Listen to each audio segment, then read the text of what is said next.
Aquest és un llibre que parla de tota la meva vida, o de tota la nostra vida. Jo també veia Bola de Drac. I aquí jo hi he de sortir amb algun cantó.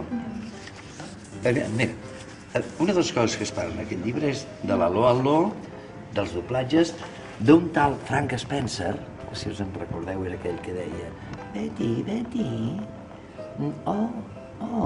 ai, ara se m'ha trencat. I aquest que es deia Frank Spencer, aquí diu la importància de ser Frank Spencer, potser hauríem de posar la importància de ser Pere Spencer, perquè en aquest home sí que li vaig donar tota la meva història. Esclar, aquí, a l'Escurçó Negra, aquell Baldric que deia, però només parla dels senyors, però no dels dobladors. I aquests eren uns doblatges que els dobladors hi tenien una certa importància, evidentment.